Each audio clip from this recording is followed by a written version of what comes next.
All right, folks, part 3 of 3, right? This is going to wrap up our civil liberties series of video lessons.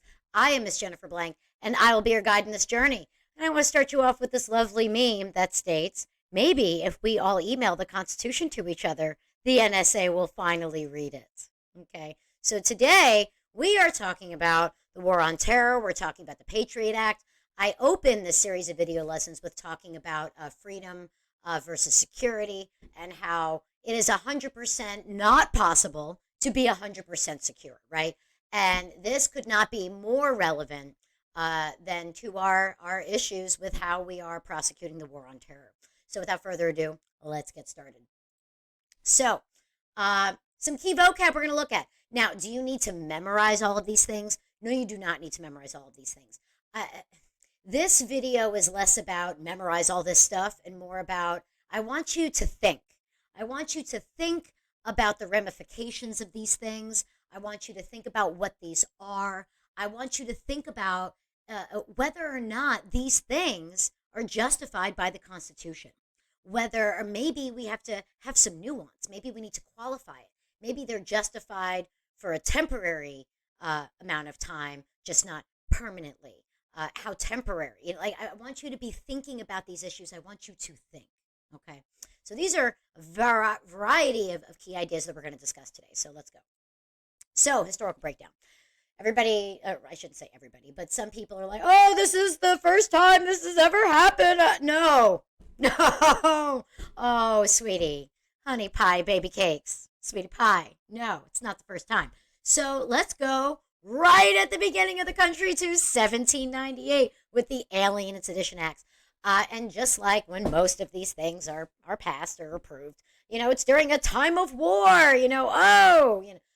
So Alien and Sedition Act 1798, we were in the middle of a quasi-war with France. If you want to know more about that, you can just consult video lessons on U.S. history. I have some. You can feel free to go see other folks. But basically, John Adams made it a crime to criticize the government. Made it a crime to criticize the government, right? So 24 people were arrested, 10 were convicted. The law did expire in 1801.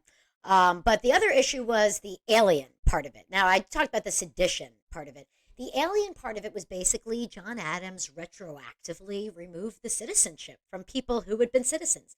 Instead of after 5 years, you could become a citizen, he made it 7. So people who became citizens, right, after 5, now they're within that boundary of 7. Oh, you're not citizens anymore. Oh, So basically, all the newer citizens, let me walk that back, rewind.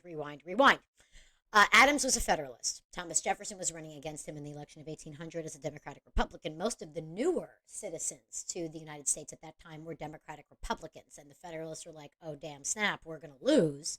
So let's not let these people be citizens, then they can't vote, and then maybe we'll hold on to power. So when Jefferson got into office, he ended up pardoning a lot of these people. But at any rate, that represents the first official action of U.S. government. If you want to get technical, the Whiskey Rebellion in 1794 under George Washington wasn't exactly a paragon of civil liberty virtue from the U.S. government, but these were specific acts passed by Congress and enforced. So we need to talk about that. And then, fast forward a little bit, and now we're at Habeas Corpus Act of 1863. This suspended. Habeas corpus means present the body. It's Latin for present the body. Basically, you can't charge or try someone in absentia. You can't charge a defendant and convict them if they're not even present, right? It's a kangaroo court. So this was suspended in the name of national security, but Abraham Lincoln was smacked down by the Supreme Court and said, nope, that is unconstitutional. If you're accusing somebody of a crime, they must be brought to the public court. So, and here we go. Flash forward a little bit more, and now World War I, folks. World War I, we have the Espionage Act of 1917 and the Sedition Act of 1918. So you can read about what these acts were. Very similar to what we saw in 1798. And James Bovard has this great quote that I wanted to share with you. It says, as long as enough people can be frightened, then all people can be ruled. This is how it works in a democratic system, and mass fear becomes the ticket to destroy rights across the board. Okay. Mass fear becomes the ticket to destroy rights across the board. Be careful when the government says, oh, this is in the name of national security. This is in the name of patriotism. This is in the name of protecting you. Be careful. Now, are all public officials seeking to, remove rights from people? No, of course not. But even people who aren't intentionally trying to do that in their zeal to achieve a particular outcome, i.e., factions, they tend to ignore the potential ramifications, the potential ramifications of enacting such legislation. What do you think about that? So, let's keep going. Now, executive orders of President Franklin Roosevelt, that was during World War II. He issued a few executive orders which were enforced and supported by, most people in the country. Executive Order 9066 and 9102. This is where we rounded up actual Japanese American citizens, not even immigrants, which would be bad enough. Like, not saying that's okay. It's not. But actual American citizens, not even naturalized. Again, not okay. But native born American citizens who simply were of Japanese descent were rounded up and detained. Not only were they rounded up and detained, all of their property and wealth was confiscated by the U.S. government. In many cases, neighbors would just move into their farms and just take it over, right? And this was all in the name of national security.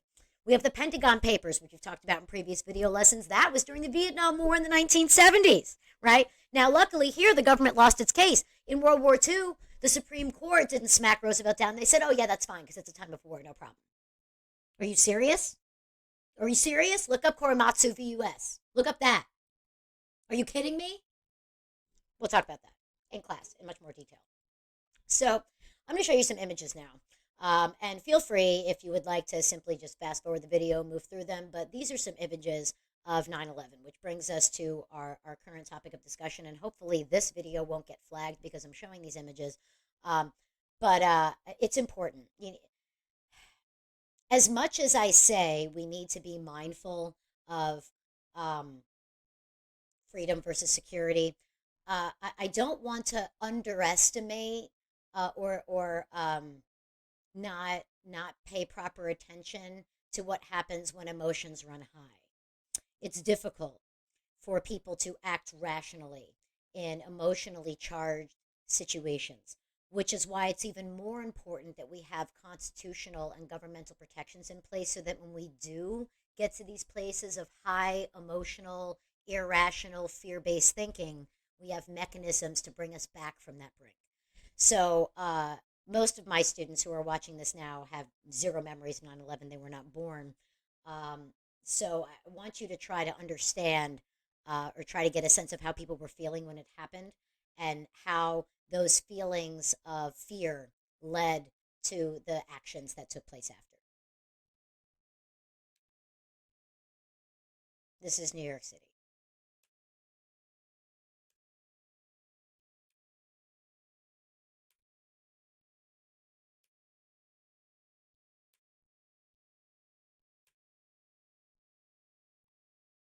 Flight 93 was the flight that went down in Pennsylvania Field. It was headed for Washington, D.C.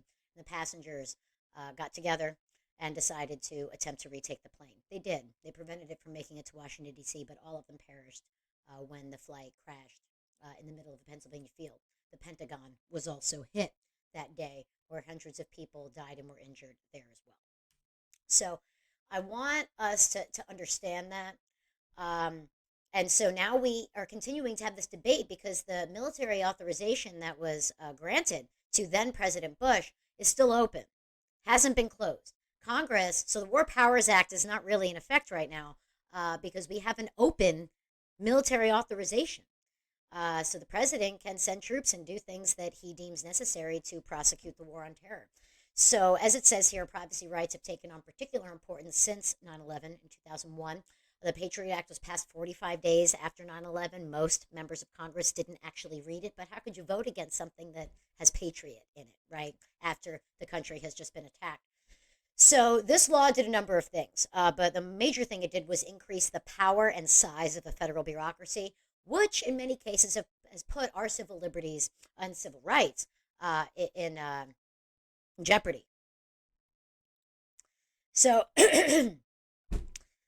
uh, there's these things called there's this thing called the FISA courts. Okay, and these courts, this was based on an act passed in 1978, and this is being used to try to engage in prosecuting terrorist activities. Right, the president must petition for a warrant from 7 judges that have been specially selected by the Chief Justice. These are quote unquote secret courts. It's not for public consumption. In order to legally engage in surveillance. President can get around this court in special circumstances. They do have to report to the court after, but probable cause does not apply to FISA warrants. So why do we care about this? Because basically the FISA court can effectively suspend, if they decide that it's warranted, they can suspend due process rights for folks that have been accused of terrorism. Um, in some cases, it could only take a government. Oh, I think they're engaging in terrorism. What do you think? They're engaging in terror. Oh, okay. Now you can just wiretap them and investigate them and get into all their financial documents, and that completely violates due process. Again, probable cause is not required to apply for a FISA warrant. And here's a cartoon, political cartoon I thought was fun, and it says, "No, I'm not backing up our files. I'm just assuming the FBI is making copies." So here's a breakdown of what the Patriot Act did. Now, large parts of the Patriot Act have been repealed. There are certain things that are still in effect. We're going to talk about this more in detail in class. But I want to draw your attention to these things. The Patriot Act allowed the federal government to do the following: access email, voicemail, and records of internet activity without a warrant. Greatly expand secret searches of private premises without a warrant. Search private premises unannounced with a warrant, even in non-terrorism cases. Gain access to bank, library, educational, and other personal records. It was modified in 2006. Court order is needed to require libraries to yield the name of book borrowers. Enforcing stricter standards for issuing visas to foreigners seeking to enter the United States. Remove the statute of limitations, which is a legal time limit on prosecuting terrorist crimes that result in murder. Detain indefinitely non-citizens suspected of terrorism. Okay. All of these things that are listed here violate several due process rights. And our Congress willingly and happily approved this. Thought this was a great idea. Thought this was fully justified in an effort to prosecute the war on terror. So I've mentioned some of these already. There's also the Smith Act of 1940, Civil Liberties Act of 1988, the Flag Protection Act of 1989, which was ruled unconstitutional. There are a lot of different laws that affect civil liberties. And now, folks, it's not just the national government that we have to worry about. It's not just the national government, right? These are some other laws, right? Religious Freedom Restoration Act of 1993, Child Pornography Act of 96, Communications Decency Act of 96, Child Online Protection Act of 98, U.S. Patriot Act, Military Tribunals Act of 06, right? You notice a lot of stuff was going on in the 90s. In case you were wondering, that was another time of moral panic in this country. But it's not just the federal government that we want to worry about, guys. Now we got to worry about state laws affecting civil liberties. Now, these 2 laws in particular, I'm going to talk about in detail in class. Don't mean to call out Florida, which was my state for 10 years, but a lot of Florida seems to be the vanguard of all of this. They're sort of starting this snowball, and other states are falling in line. Other states are getting caught up in the snowball and passing their own versions of these things. So, Stop Wrongs Against Our Kids and Employees Act, also known as the Stop Woke Act. Florida Parental Rights and Education Act, also known as the Don't Say Gay Act. So a lot of social studies teachers, so this is of particular concern to me, social studies teachers are particularly concerned about these issues because, for example, some of what I've talked about in this and other video lessons would potentially violate these laws in Florida. How you talk about racism, how you talk about civil rights, how you talk about the LGBTQIA population. Depending on how state bureaucracies regulate or, impose regulations to implement the law, these and other kinds of laws like it that have been passed, teachers are removing books from their libraries. They're not talking about certain topics in classes. I'm lucky I teach in the state of New York, where I'm not limited in this way. But we have some serious problems here, folks, and we need to address them. So I hope that this video got you thinking. I hope that you're formulating opinions, and that you're looking forward to sharing them with your teachers. My guys, I really, really hope that you come to class prepared to discuss these, and I want us to hash out these debates because nothing less than the future of our nation, of our freedom, is at stake. So it's important that we're taking a close look at these issues. I leave you with this. Edward Snowden, during President Obama's administration, was a defense contractor. He was a private citizen, but working for a defense contractor, and he stumbled upon a lot of things that the government was doing that was patently unconstitutional, and the NSA specifically was doing. We didn't know they were doing it. And he said he was charged with treason. He's in exile now. He cannot come back. If he comes back to the United States, he would be prosecuted and tried for treason, simply because he blew the whistle on what the government was doing. And he said, if I'm a traitor, who did I betray? I gave all my information to the American public, to American journalists who are reporting on American issues. If they see that as treason, I think people really need to consider who they think they're working for. The public is supposed to be their boss, not their enemy. With that, I hope you learned what you needed to, and I will see you in the next video.